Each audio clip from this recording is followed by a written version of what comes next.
Hello friends, Excel सीखने की zero to hero series में एक बार फिर से आपका स्वागत है। और आज की इस क्लास के अंदर मैं आपको पेज लेआउट मेनू के ये सभी ऑप्शन डिटेल में बताऊंगा। लेकिन इससे पहले अगर आपने इस सीरीज के जो प्रीवियस वीडियो इन्हें नहीं देखा है तो लिंक मैंने आपको डिस्क्रिप्शन बॉक्स में दे रखा है और आप एक बार इन सभी वीडियोस को भी जरूर देख लेना। तो चलिए बिना टाइम को गवाए शुरू करते हैं। मेरा नाम है अभिषेक और आप देख रहे हैं माइक्रो सॉल्यूशन। जैसा कि नाम से पता लग रहा है पेज लेआउट, यानी यहाँ पर सब पेज से रिलेटेड ही आपको ऑप्शन मिलेंगे। जब आप प्रिंटर से प्रिंट निकालेंगे तो उस समय इन ऑप्शन की आपको काफी जरूरत पड़ेगी। तो यहाँ पर देखिए आपको एक ऑप्शन दिखाई दे रहा है मार्जिन्स। इसकी हेल्प से आप क्या कर सकते हैं, अपने पेज की मार्जिन सेट कर सकते हैं। बाय डिफॉल्ट ये नॉर्मल मार्जिन पर होता है। देखिए नॉर्मल मार्जिन पर होता है तो देखिए क्या होता है पहले वो समझिए। अब मैं अगर इसका प्रिंट निकालता हूं तो प्रिंट निकालने के लिए क्या करूंगा, मैं फाइल मेन्यू में जाऊंगा, यहाँ पर मैं प्रिंट पर क्लिक करूंगा। लेकिन उससे पहले देखिए आपको यहाँ पर प्रीव्यू दिखाई दे रहा है। अब आप ये देखिए कि यहाँ पर जो आपको जगह दिखाई दे रही है ना, ये जगह भी आप यूज कर सकते हैं। बस आपको क्या करना है, मार्जिन बदलना है। तो यहाँ पर देखिए मार्जिन्स के अंदर जाएंगे हम और यहाँ से अगर हम नैरो कर दें, देखो मैंने नैरो कर दिया। अब मैं वापस से फाइल में जाता हूँ और यहाँ पर प्रिंट पर क्लिक करता हूँ। तो यहाँ पर आप नोटिस करना, देखिए यहाँ पर जगह कितनी कम हो गई, यानी ज्यादा से ज्यादा हम जगह यूज कर पा रहे हैं। तो इस तरह से आप मार्जिन्स के अंदर चेंजेस कर सकते हैं। तो आपको वहाँ पर 3 मार्जिन मिलती हैं। मार्जिन्स के अंदर आपको एक तो वाइड मिल जाता है, इस पर क्लिक करके भी मैं आपको दिखा देता हूँ। एक बार फाइल में जाता हूँ और यहाँ पर प्रिंट पर क्लिक करता हूँ तो देखिए प्रीव्यू। अब यहाँ पर देखिए कितनी ज़्यादा स्पेसेस आ चुकी हैं। तो इस तरह से आप मार्जिन्स को एडजस्ट कर सकते हैं। आप चाहे तो यहाँ से भी कर सकते हैं। देखिए यहाँ पर कोने में देखिए बिल्कुल नीचे यहाँ पर आपको शो मार्जिन पर क्लिक करना है।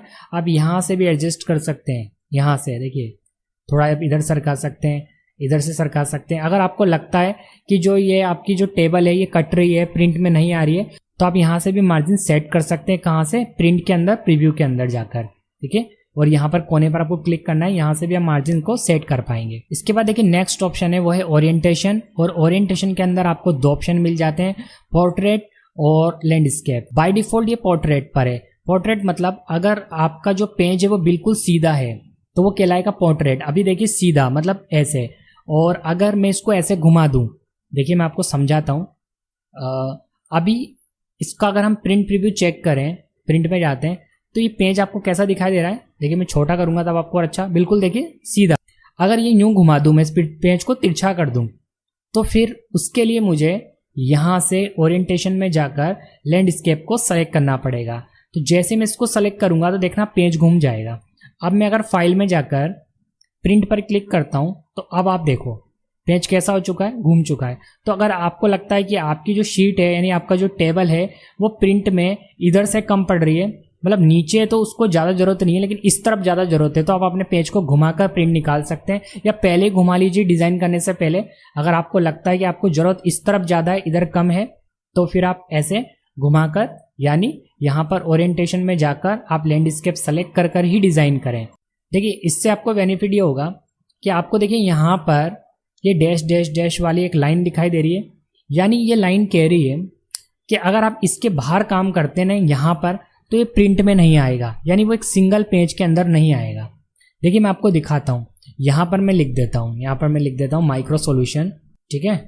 और अगर मैं इसका प्रिंट निकालता हूँ, देखिए प्रिंट निकालने के लिए पहले मैं फाइल में जाऊँगा और प्रिंट पर क्लिक करूँगा। तो यहाँ पर आप देखें वो नहीं आ रहा ना, क्योंकि हमने जो A4 साइज का पेज होता है ना उसका क्राइटेरिया क्रॉस कर लिया। उसका जो A4 साइज का क्राइटेरिया है ना वो हम क्रॉस कर चुके हैं, यानी हम बाहर लिख चुके हैं। अगर मैं इसे यहाँ से कट करके यहाँ पर रख दूं तो ये प्रिंट में भी आएगा। चलिए मैं आपको चेक कराता हूँ, आ रहा है प्रिंट में, ये देखिए। इसका मतलब अगर आप काम करने से पहले ही पेज की सेटिंग कर लें, अपनी शीट की सेटिंग कर लें, तो फिर आपको प्रिंट में कोई प्रॉब्लम नहीं आने वाली। तो हमेशा यही हैबिट बनाइए कि आपको अगर प्रिंट निकालना है, अगर प्रिंट नहीं निकालना तो फिर कोई प्रॉब्लम नहीं है। प्रिंट निकालना है आपको तो आप पहली शुरुआत में ऐसी सेटिंग्स करके काम करेंगे तो बहुत अच्छा रहेगा। अन्यथा फिर क्या होगा, आपको क्या करना पड़ेगा, बाद में सेटिंग करके एक नए पेज पर अपने डेटा को ट्रांसफर करना होगा। तो उससे बेटर है कि पहली शुरुआत में सब सेटिंग्स करके आप काम करें। तो ओरिएंटेशन में आप चूज करें कि आपको पोर्ट्रेट रखना है या लैंडस्केप रखना है, आप शुरुआत में चूज कर सकते हैं। उसके बाद देखिए साइज में जाकर आपको ये सेट करना है कि आपको जिस पेपर पर प्रिंट करना है उस पेपर की साइज क्या है। तो जो प्रिंटर वाला बाय डिफॉल्ट जो नॉर्मल पेपर होता है जिस पर आप अधिकतम प्रिंट करते हैं वो A4 साइज का होता है। तो यहाँ से हम A4 सेलेक्ट करेंगे। जो जेरोक्स वाला पेपर होता है ना नॉर्मल, मैं A3 की बात नहीं कर रहा। जेरोक्स मशीन तो क्या करती है, बड़ा वाला पेपर भी प्रिंट कर सकती है A3 साइज का, लेकिन एक प्रिंटर की और जेरोक्स मशीन की अगर हम बात करें नॉर्मल प्रिंटिंग की तो वो A4 साइज का होता है। बाकी तो काफ़ी सारी साइज़ है यहाँ पर, बट यहाँ पर आप A4 सेलेक्ट कर लें क्योंकि ज़्यादातर यही यूज़ में लाया जाता है। ठीक है, बाकी फिर आप अपने हिसाब से कस्टम या लेटर हेड वगैरह सेलेक्ट कर सकते हैं। यहाँ पर आपको काफ़ी सारी साइज़ मिल जाती है। इसके बाद यहाँ पर हमें नेक्स्ट ऑप्शन मिलता है, वो है हमारा प्रिंट एरिया। प्रिंट एरिया नाम से पता लग रहा है कि अगर हम बिना कुछ सेलेक्ट करें, अभी देखिए फाइल में जाता हूँ मैं, दोबारा प्रिंट पर क्लिक करता हूँ, तो जो पूरी शीट थी ना उसमें जितना भी डेटा था ना वो एक पेज पर जितना आ सकता है उतना पूरा दिखा देगा। देखिए इस शीट पर ये पूरा डाटा एक साथ आपको दिखाई दे रहा है, मतलब ये सभी प्रिंट होगा। अब मान लीजिए कि आपको केवल शुरुआत के 5 प्रोडक्ट तक ही प्रिंट करना हो, मान लो इसके नीचे के नहीं प्रिंट करना आपको, तो आप क्या करें, सेलेक्ट कर लें। सेलेक्ट करने के बाद यहाँ से प्रिंट एरिया सेलेक्ट कर लें, सेट प्रिंट एरिया। अब अगर आप फाइल में जाकर प्रिंट प्रीव्यू चेक करते हैं तो यहाँ पर देखिए हेडफोन तक ही मैंने सेलेक्ट करा था ना, तो देखिए हेडफोन तक ही दिखाई दे रहा है। तो इसका मतलब प्रिंट एरिया से आप क्या डिसाइड कर सकते हैं प्रिंट करने से पहले कि आपको कितना डाटा प्रिंट करना है अपनी शीट में से, अपनी टेबल में से आपको जितना डेटा प्रिंट करना हो उतना आप सेलेक्ट कर सकते हैं। ठीक है, उसके बाद आप प्रिंट कर सकते हैं। फिर आप प्रिंट पर क्लिक करेंगे तो प्रिंट निकल जाएगा। इसके बाद आप चाहे तो क्लियर प्रिंट एरिया पर क्लिक करके क्लियर कर सकते हैं, नहीं तो हमेशा क्या करेगा वो उसी एरिया का प्रिंट करने लग जाएगा अगर आपको याद नहीं रहा तो। इसलिए यहाँ से जब आपका काम हो जाए तो क्लियर प्रिंट एरिया पे क्लिक करके क्लियर कर लें। इसके बाद देखिए यहाँ पर नेक्स्ट ऑप्शन है ब्रेक्स। ब्रेक्स के अंदर आप क्या कर सकते हैं, अपने इस पेज को, मतलब ये जो शीट है इसके अंदर आप क्या कर सकते हैं, अलग एक पेज ब्रेक बना सकते हैं।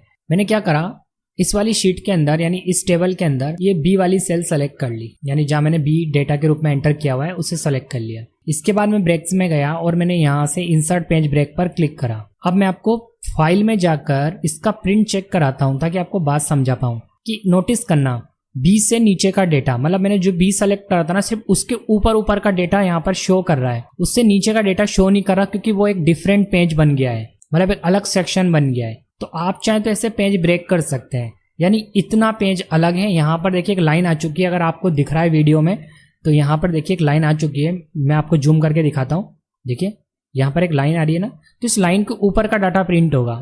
तो इस तरह से आप पेज ब्रेक कर सकते हैं कहीं से भी। ये आपको अगर रिक्वायर्ड हो तो आप यूज में लेकर देखना। तो मैं क्या करता हूँ, रिसेट ऑल पेज ब्रेक पर क्लिक करके रिसेट कर देता हूँ, सब कुछ रिसेट हो गया। इसके बाद नाम से पता लग रहा है बैकग्राउंड, तो बैकग्राउंड वाले इस ऑप्शन से क्लिक करके आप बैकग्राउंड चूज कर सकते हैं, यानी बैकग्राउंड इमेजेस ला सकते हैं यहाँ पर। इसके बाद देखिए यहाँ पर एक प्रिंट का ऑप्शन है, प्रिंट टाइटल्स, तो यहाँ से भी आप प्रिंट वगैरह सेट कर सकते हैं, जैसे आप पेज को सेट कर सकते हैं। देखिए वही पोर्ट्रेट लैंडस्केप का ऑप्शन आ गया, यहाँ से आप पेज को फिट कर सकते हैं, यहाँ से आप पेज की साइज को सेलेक्ट कर सकते हैं, मार्जिन सेट कर सकते हैं। तो यहाँ पर भी आपको काफ़ी सारे पेज से रिलेटेड ऑप्शन मिल जाएंगे। यहाँ से आप देखिए टॉप मार्जिन को बढ़ा सकते हैं अगर आपको लगता है कि आपका टेक्स्ट कट रहा है, लेकिन आप प्रिंट प्रीव्यू में से बढ़ाएंगे तो वहाँ पर आपको प्रीव्यू भी दिखता रहेगा, जहाँ मैंने आपको सिखा दिया है ना ऑलरेडी मार्जिन कैसे सेट करते हैं। तो यहाँ से क्या पता नहीं लग पाएगा आपको, लेकिन वहाँ पर पता लग जाएगा। हेडर फुटर आप यहाँ से सेट कर सकते हैं। इसके बाद देखिए यहाँ पर आपको ग्रिड लाइंस का ऑप्शन मिल जाएगा।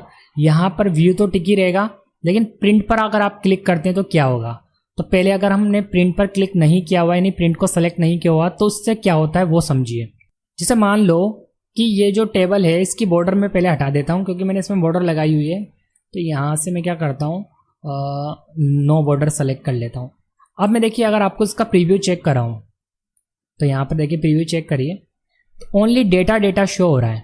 देखिए आप बॉर्डर नहीं लगाना चाहते और आप चाहते हैं जो एक्सेल में ये आपको डिफॉल्ट बॉर्डर्स मिली है, ये देखिए सेल के अंदर आपको बॉर्डर्स दिखाई दे रही हैं चारों तरफ, यही शो हो जाए। आप खुद से बॉर्डर नहीं लगाना चाहते। अगर आप खुद से लगाना चाहते तो वो मैंने आपको बता ही दिया था कि यहाँ से लगा सकते हैं, बट आप चाहते हैं कि जो डिफॉल्ट है ना, जैसा यहाँ दिख रहा है ना वैसा कि वैसा ही वहाँ दिखाई दे, तो उसके लिए आप पेज लेआउट में जाएं और यहाँ पर ये ग्रिड लाइन से नीचे जो आपको दिखाई दे रहा है प्रिंट, इसको सेलेक्ट कर लें। इसके बाद देखिए अब आप प्रीव्यू देखिए, तो देखिए यहाँ पर आपको बॉर्डर भी दिखाई देने लग गई। तो इसका मतलब कि यहाँ से आप ये ऑप्शन सेलेक्ट करेंगे ना प्रिंट वाला, तो ये जो आपको डिफॉल्ट बॉर्डर्स मिलती है ना एक्सेल की तरफ से, ये भी वहाँ दिखाई देने लग जाएंगी। ठीक है, ग्रिड लाइंस बोलते हैं इन्हें। और वैसे आप चाहें तो बॉर्डर लगा सकते हैं, और फिर बॉर्डर लगाएंगे तो वो तो प्रिंट होगी, फिर इसका कोई फर्क नहीं पड़ेगा। ऐसे देखिए जब आप इस टेबल का प्रीव्यू देख रहे थे उस समय अगर आपको प्रिंट में ये भी चाहिए, क्या ये जो ऊपर आपको कॉलम दिखाई दे रहे हैं A B C D, ये भी चाहिए, इधर से 1 2 3 4 आपको रो की काउंटिंग दिखाई दे रही है, तो अभी ये प्रिंट में नहीं आ रहे। देखिए मैं फाइल में जाकर आपको दिखाता हूँ, प्रिंट में जाता हूँ, देखिए यहाँ पर कहाँ आ रहा A B C D ऐसे नहीं आ रहा, इधर रो की काउंटिंग नहीं आ रही। तो अगर आपको इन्हें भी शो करना है तो उसके लिए आपको हेडिंग्स के अंदर जाना और यहाँ पर देखिए प्रिंट पर क्लिक करना है। यहाँ से अब इस प्रिंट को सेलेक्ट कर लेना। अब अगर आप प्रीव्यू चेक करते हैं तो देखिए प्रिंट में जाकर देखिए प्रीव्यू ए बी कॉलम के अंदर जो आपको ए और बी सी ऐसे दिखाई देता है वो भी यहाँ शो हो रहा है, और यहाँ पर देखिए रो की काउंटिंग भी दिखाई दे रही है। तो इस तरह से आप इस ऑप्शन से इन चीज़ों को सेलेक्ट कर सकते हैं, आपकी चॉइस है। आप दिखाना चाहें तो दिखा सकते हैं, नहीं दिखाना चाहें तो आप नहीं दिखा सकते हैं। ठीक है, आप यहाँ से हटा लेना, नहीं दिखेगी। उसके बाद नेक्स्ट ऑप्शन है ब्रिंग फॉरवर्ड सेंड बैकवर्ड। तो इसके लिए हमें इमेजेस की ज़रूरत पड़ेगी, तो मैं यहाँ से इंसर्ट में जाकर कोई भी 2 इमेजेस ले लेता हूँ, कोई भी ले लेता हूँ ताकि मैं बस आपको ये ऑप्शन सिखा पाऊँ। तो यहाँ पर देखिए मैंने एक शेप बना ली, इस शेप को कलर फिल कर देता हूँ मैं ब्लैक, और एक शेप इसकी कॉपी कर लेता हूँ और इसका कलर मैं चेंज कर देता हूँ। अब मैं आपको ये ऑप्शन सिखा पाऊँगा कौन से, पेज लेआउट के अंदर। ये देखिए नाम से पता लग रहा है। पहले ये वाला देखते हैं, सेंड बैकवर्ड। अब ये मैंने सेलेक्ट कर लिया, मुझे अगर इसके पीछे भेजना है सेंड बैकवर्ड में जाऊँगा और यहाँ पर देखिए सेंड बैकवर्ड या send back, send to back, दोनों में से कोई भी सेलेक्ट कर सकता हूँ। तो मैं ये वाले पे क्लिक करता हूँ, देखिए इसके पीछे चला गया। तो फ्रेंड्स आप इन ऑप्शन से कुछ शेप को इस तरह से एडजस्ट कर सकते हैं, आगे रखना चाहें पीछे रखना चाहें, ये आपकी चॉइस है। नेक्स्ट आपके पास देखिए यहाँ पर एक सिलेक्शन का ऑप्शन है, आप इस पर क्लिक करते हैं ना, साइड में एक विंडो ओपन होगी। यहाँ से आप आपके जितने भी ऑब्जेक्ट आपने इसमें बना रखे हैं उसको सेलेक्ट कर सकते हैं। जैसे मैंने रेक्टेंगल 2 पर क्लिक करा तो रेक्टेंगल 2 सेलेक्ट हो गया, रेक्टेंगल 1 पे क्लिक करता हूँ तो रेक्टेंगल 1 सेलेक्ट हो गया। कुछ इस तरह से इसका यूज़ कर सकते हैं। इसके बाद देखिए यहाँ पर नेक्स्ट ऑप्शन है अलाइन का। अलाइन के अंदर आपको इन ऑब्जेक्ट को कहाँ रखना है वो ऑप्शन मिल जाएंगे। तो आप चाहें तो लेफ्ट में रख सकते हैं, ठीक है, आप चाहे सेंटर में रख सकते हैं, ये आपकी चॉइस है कि आपको इन्हें कहाँ सेट करना है। तो आपको यहाँ पर काफ़ी सारे अलाइनमेंट के ऑप्शन मिल जाएंगे, आप इन्हें ट्राई करके देखना। इसके बाद देखिए यहाँ पर नेक्स्ट ऑप्शन है वो है ग्रुप का। अभी देखिए मैं इस ऑब्जेक्ट को मूव कर रहा हूँ तो ये वाला ऑब्जेक्ट यहीं रह जाता है। मान लीजिए इन दोनों को साथ में मुझे मूव करना है, एक ही ऑब्जेक्ट बनाना है, तो कंट्रोल बटन दबाकर मैं पहले इन दोनों को सेलेक्ट कर लूँगा। उसके बाद मैं ग्रुप में जाऊँगा और यहाँ पर ग्रुप पर क्लिक कर दूंगा। अब ये दोनों ऑब्जेक्ट एक ही ऑब्जेक्ट में बदल चुके हैं। अब मैं दोनों में से किसी को भी मूव करूंगा, दोनों ही मूव होंगे। अब मुझे इन दोनों ऑब्जेक्ट को अलग अलग करना है, तो यहाँ से मैंने ग्रुप में गया और अनग्रुप कर दिया। तो अब देखिए ये दोनों ऑब्जेक्ट अलग हो चुके हैं। इसके बाद नेक्स्ट ऑप्शन है हमारे पास रोटेशन का। तो यहाँ पर देखिए रोटेट में आप देखिए इस ऑब्जेक्ट को अपने हिसाब से जो भी डायरेक्शन में आप मूव करना चाहें तो रोटेशन आप चेक कर लेना। ओके फ्रेंड्स, तो आज के वीडियो में इतना ही। मैं मिलता हूँ आपको इस सीरीज की एक और नई क्लास के अंदर। जब तक आप इस वीडियो को कर दीजिए लाइक, और अगर आपने इस चैनल को सब्सक्राइब नहीं करा है तो चैनल को भी सब्सक्राइब कर लीजिए। Thanks for watching.